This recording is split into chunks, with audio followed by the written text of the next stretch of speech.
tell us a little bit about the journey into entrepreneurship for you. I think entrepreneurship can be an overwhelming thought for a lot of people, but the flexibility that it provides and to be your own boss, I think is just priceless. Let's get on to today's show.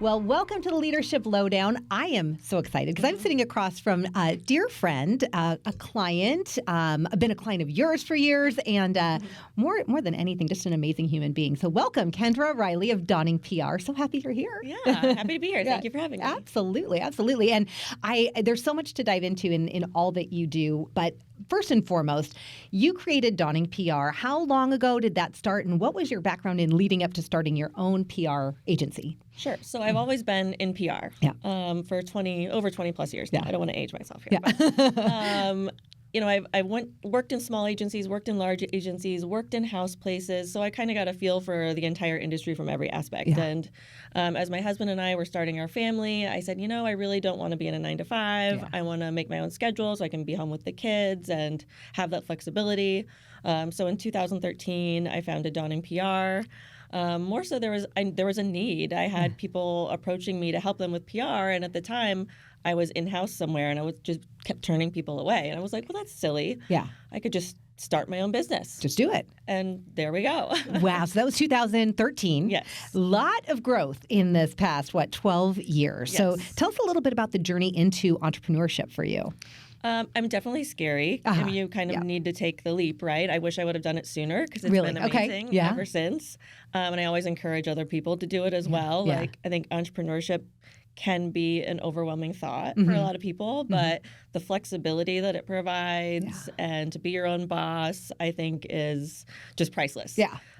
So at first it was definitely a little scary, and I'm like, okay, well, I don't like accounting, I don't like numbers, so let me hire someone really quick to help me with that stuff. Yep. So then I can focus on what I do love to do in the business, which is getting my clients on the news. Yeah.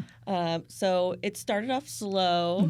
We had our first kid, I had a handful of clients, and it was just me, and I was totally fine with that for a while. Yep.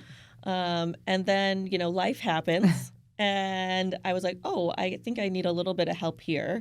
So hired my first 2 people, and I was like, I'm just going to use them for a short-term basis, and then it's going to go back to being just me. And then it was just way too nice having help right. with all the You're like, things. Wait a minute, I've tasted a bite of the forbidden fruit. Yes. I'm not going backwards. Yeah. And we've grown ever since. Wow. So how many people are part of Dawning now?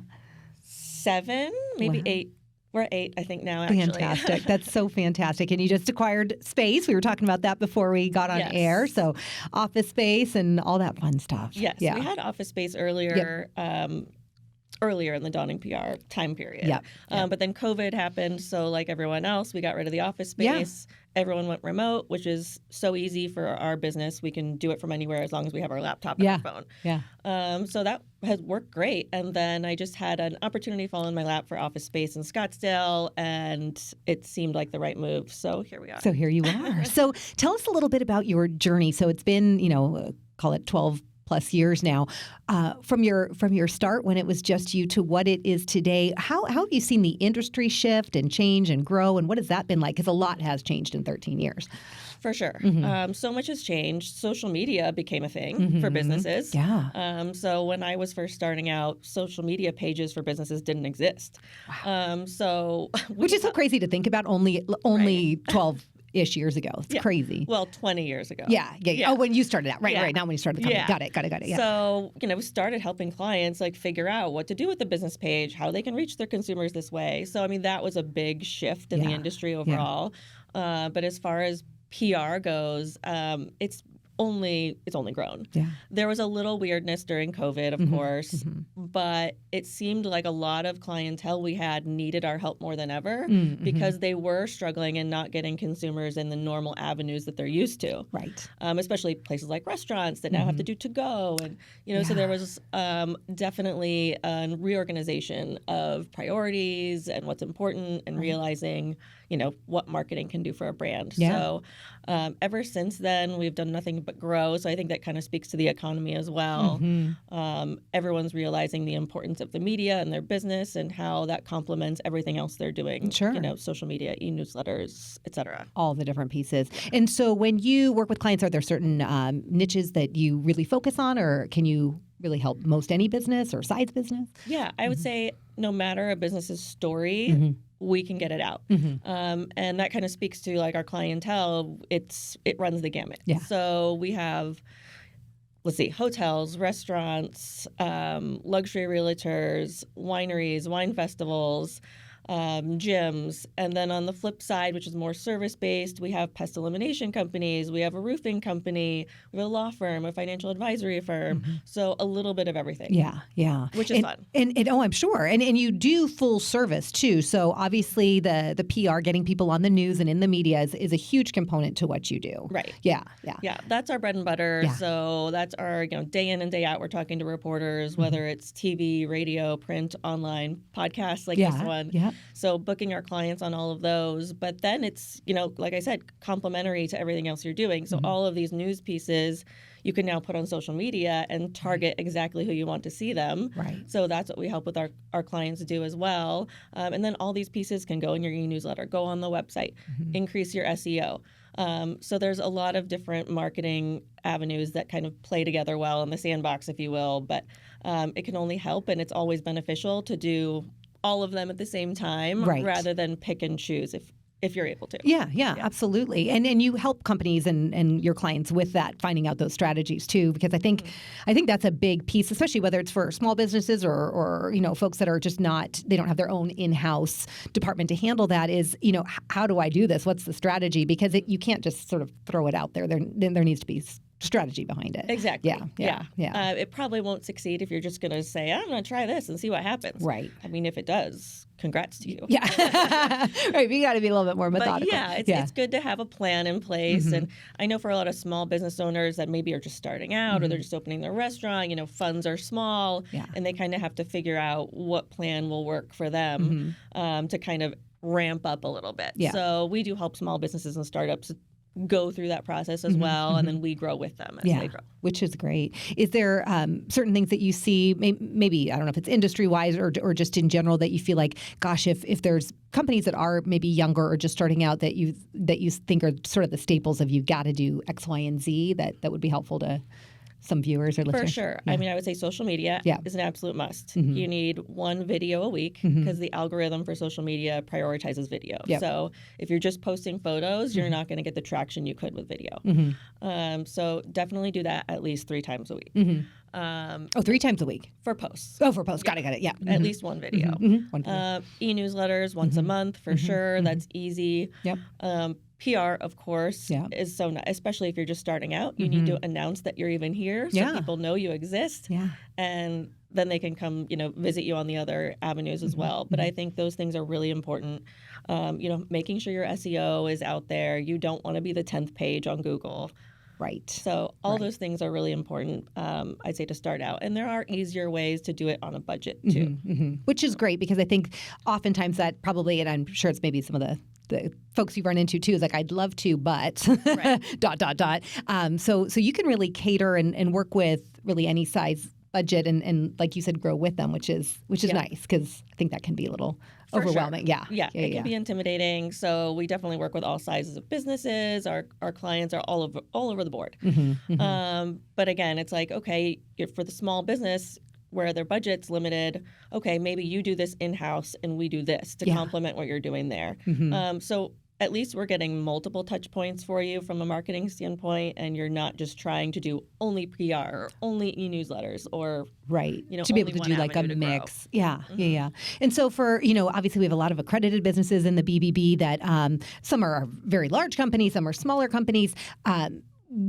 Is there anyone that you can't work with or support or help? Is there any fragment of business that you're like, that's just not something that we touch? Or we usually do it all. Yeah. Okay. Yeah. Even the crisis communications, which, isn't often, but we worked with everyone. And, politicians, that's a whole other ball game. You've seen it all, yeah. But we've done a little bit of everything, and I'm always happy to help, or even just have a conversation or a consultation with businesses to see if we're the right fit for them. Right. Has there been something in your career that has been just whether it was just a newsworthy opportunity or something that you've helped a client achieve or do that's just been like, wow, that was really monumental?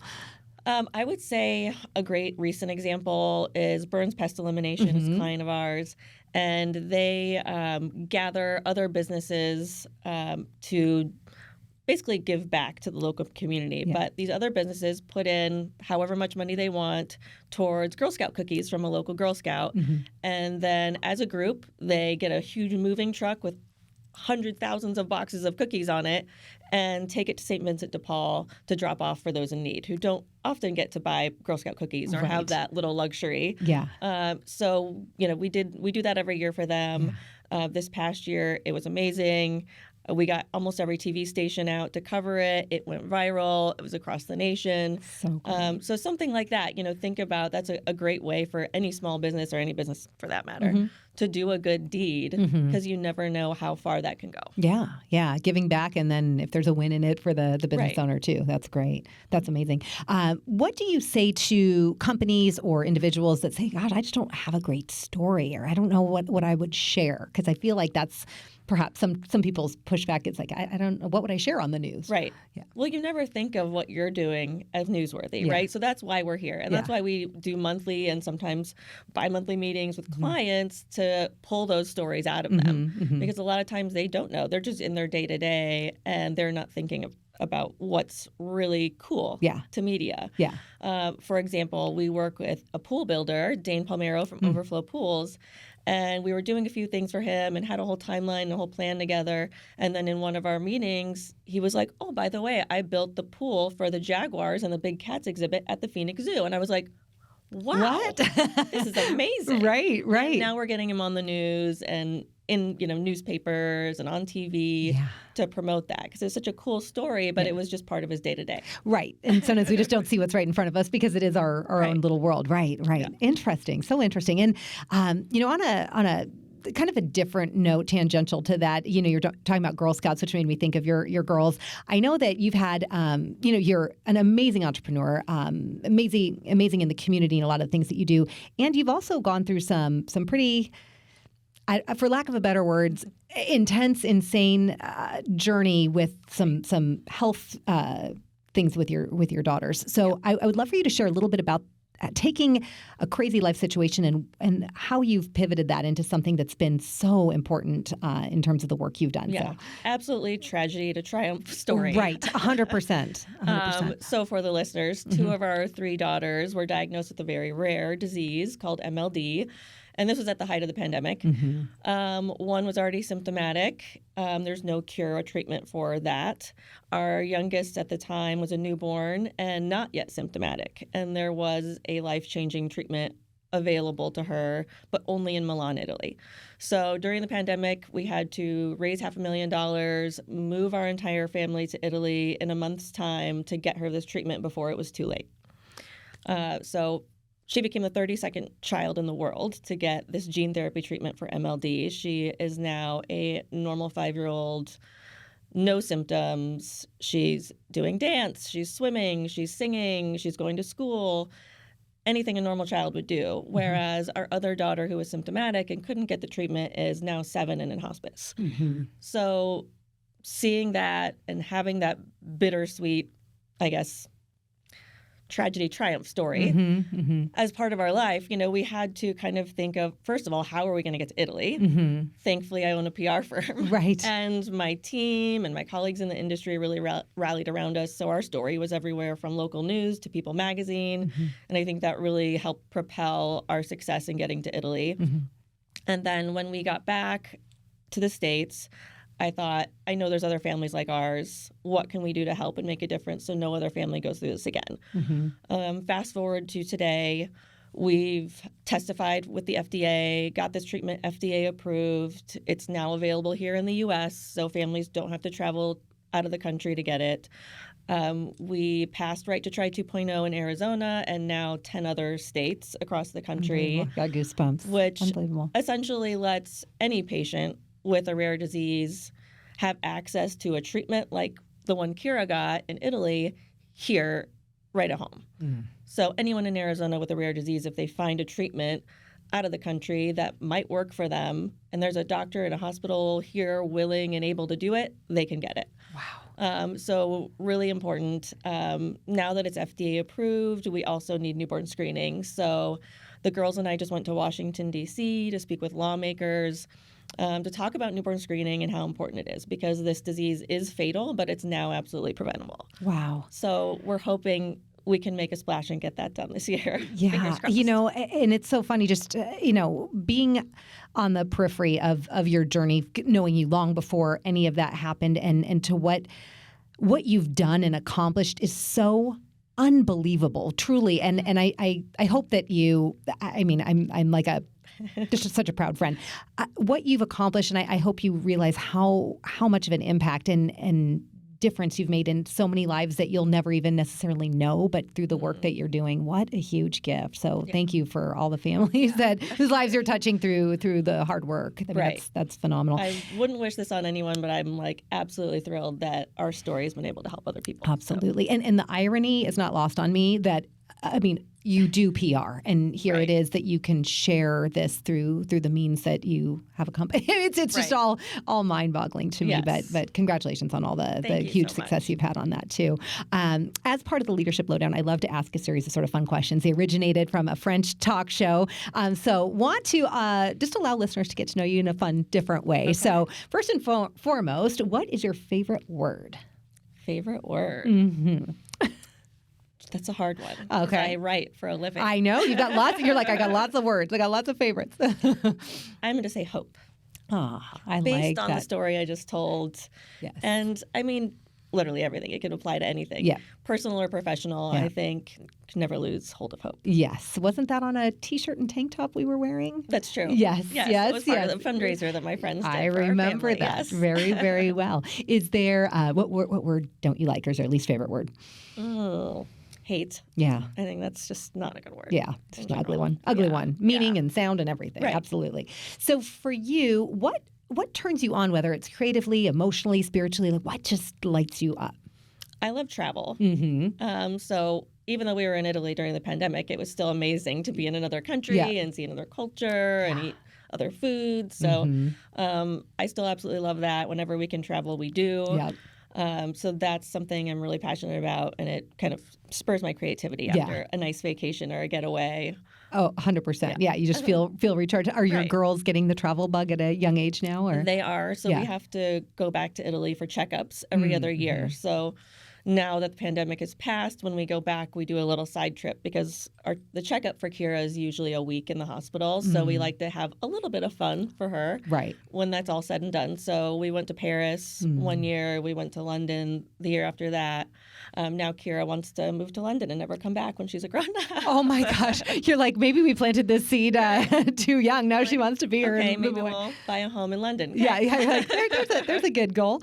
I love that. I love that. And I remember you also sharing that, she made like little friends and your older daughter too made friends living there. And I mean, what a beautiful little gift, from a dark situation to have friendships globally. Sure. Yeah. The hospital in Milan actually connected us with local volunteers, families that kind of help us get acclimated to living there. And one of the families had a daughter that was the same age as my oldest daughter. So they're still friends. They still stay connected. So great. And then there's other kiddos that have had the same gene therapy as Kira, who we were just with in Washington, D.C. So they have a nice relationship and play games together online. Wow. Wow. I mean, talking about, the beautiful part of technology and connectiveness is that, and through, a dark situation, but to have something beautiful come from it. What a gift. What a gift. On the flip side of all of that, what turns you off? Like what just, I would say a lack of ambition. Okay. A lack of drive. because I don't know. I feel like I'm a very ambitious person, and when I see someone that has a goal, I want to help them reach it. Yeah. Like, so when you get going, you could do this, you could do this, you could do this. Absolutely. I feel that. I feel that 100%. And so just those that are just kind of like apathetic or just not going after stuff. With the flow and not really reaching their full potential. Right. I feel you on that one. Absolutely. What would you say? What sound or noise do you love?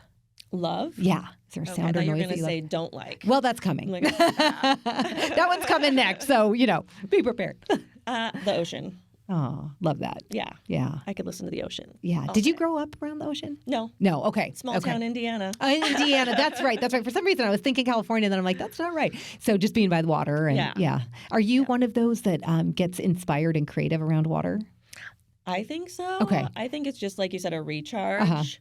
And it's just so relaxing. And because in my day-to-day, I'm like, go, go, go. I've got mom things. I've got work things. It's one thing after another. Whereas I can just go and sit by the ocean and just actually relax. Yeah. And not worry about my computer or my phone. Exactly. Just get away. The reason I ask is one of our trainers, she's since passed, but she would always talk about how there's actually something psychological about like when you're in the shower, you get great ideas, but like running water, actually there is something that spurs creativity. So I wondered in your writing if that was something that brought you creativity or clarity. I'll often wake up in the middle of the night and have a great idea and I have to write it down on my phone. Yes, 100%. Yes. Those dreams or like I've got to get this. Well, good. I'm glad you capture it. Yeah. So what sound or noise do you not like? Chewing. And, which I think is like an actual, there's a word for that? People that don't like the sound of other people chewing. Got it. I don't remember what it is, but I saw it on Instagram recently. And you're like, that's me. Anything. So it's not just like crunchy things or it's just me chewing. Sound of chewing. Oh. Yeah. So what do you do when you go out to dinner? I mean, it's noisy enough in the restaurant. You don't generally hear the other person chewing. But if the room is completely silent and someone's chewing, I'm like, oh. Gosh, no. I'm going to go now. That is hilarious. I love it. Okay, so no one chew around Kendra. We can only drink smoothies and lattes. If you were to choose a profession other than your own that you think would be just fabulous, what would that be? I have a few. Oh, okay. I like this. Share the list. I for sure want to be an author one day. So I have a number of books I want to write. Yeah. Well, I'm determined to get that done. I love that. Yeah, you've done it. Well, and I'm just thinking. So inspiring. Yeah. Well, no, I have done it, and I will say. That journey, I'm just thinking like, I don't know which one of your books I would want to read first because I'm already thinking of like, well, there's this story and this story and this story. And then you may have 10,000 that I don't even know about. But wow. Love that. That for sure. But if you want like an oddball profession that you'd never guess, I would be an archaeologist.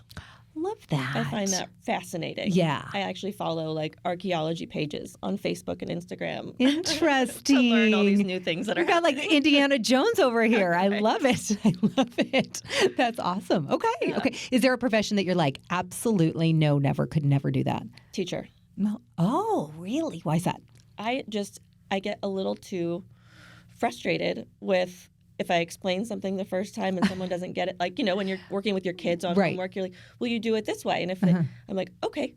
I just very low patience for that. Yeah. So I applaud every single teacher. Yeah. I think they're amazing. Yes. I have many teacher friends, and I will tell you, it is, wow. I mean, they are a gift to the world because taking care of all of those kids, let alone just your own. Right. I mean, as parents, we know that, but wow. Yeah.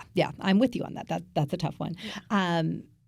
On a kind of fun, I guess-ish note, if heaven exists, what do you want to hear God say when you arrive at the pearly gates a long, long time from now? Here's Livy. For everyone, that's my daughter who's in hospice. Yeah. Okay. Wow. That's beautiful. That's beautiful. Well, I don't even have words on that one, but that's beautiful. We talk a lot about, on this show, we talk a lot about business and we talk a lot about leadership and we talk a lot about the journey. And for you, at a very young age, you've gone through a lot of things, heartbreak and joy and entrepreneurship and beautiful, beautiful things that you've gone through. When you look back at your years, not just in business, but in life, are there mentors or words of wisdom or anything that was ever shared with you that's just been, whether it's a person or something that you've learned that's just stuck with you that's been pivotal for you? I think a saying I always go by is when in doubt, don't. It was something my mother always said. Interesting. And that's always stuck with me, I think, in personal situations and in business. So if my friend's dating someone and she's having second thoughts or she's not really sure about this guy, I'm like, well, when in doubt, don't.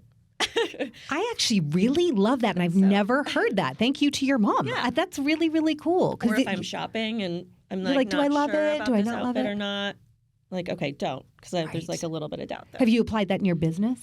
For sure. Okay. I've had that with potential clients too. Mm-hmm. I get like a weird vibe from someone and I'm like, oh, I don't know if we're going to be the right fit for this client or their business. And I'm like, okay, maybe I suggest some other agencies or some other routes for them to go. Yeah. If I get just, a weird vibe or something tells me, So I love this because you're making my brain just go in a million directions, because it's sort of the antithesis to a lot of what we hear, just the perseverance and don't quit and keep going, which is so much of like my DNA. It's like, we got that, Mm-hmm. And I love the fact that sometimes though you reach that point where you got to say, wait a minute, is this the right fit, or am I pushing for something or wanting something to be that in my core and your core and whatever it might be, that something isn't quite right, and listening to that. I love that. And I think as an entrepreneur in the beginning, you say yes to every opportunity you get. Sure. And of course, as you grow and your team grows and your business grows, you get to be more in a comfortable spot where you can say no. Mm-hmm. And so I've been getting comfortable with saying no to things as we've grown. And I think it's been helpful. It makes me happier. I love it. I love it. Well, and it is those boundaries in your personal life, in your business, and I'm sure with so much of what you've dealt with and created, all of the different aspects, you've got to compartmentalize and know what to say yes to and what to say no to, and also protect your time. So especially with the girls, it's given me a lot of perspective. I'm sure. And I know my priorities, and it's family. Yeah. I really am particular about where I invest my time, and that is why I'm growing my team. So I do have more time with the kids. So. I love that. Any last, we call it the Leadership Lowdown, so any last word of wisdom that for any viewers or listeners that you'd love to share with them, whether it's about business or life or anything, that little tip you'd want to share? Oh, gosh. There's so many different avenues we could go down. Yeah, I know. I'm like, it's kind of a broad topic, but anything? I would say I'll give a couple PR tips. Okay, that's great. I think helpful. That would be helpful. So there are a lot of like free ways that you could actually get your brand out there. Okay. So there's websites like Quoted or Featured or SOS Media Queries. Journalists actually use these websites to help get them sources for stories and get experts to be quoted in their stories. Okay. And these are all free. There are, of course, paid versions, but the freebies, you can look through and see what journalist inquiries fit your business and where you could respond. I've literally gotten clients on Forbes this way. Wow. So that's a great tip. Yeah. I love that. See, look at that. You get a free PR and a marketing tip. Well, thank you so much for being here and for sharing your personal story, your journey in business, all that you shared. I know it's going to be so valuable for our listeners. And thank you for just being a dear friend and a great community member and a great member of the BBB as well. So thank you for all of that. So with that, this has been the Leadership Lowdown, and appreciate you all being here today. Remember, leaders are learners, so keep leading with them.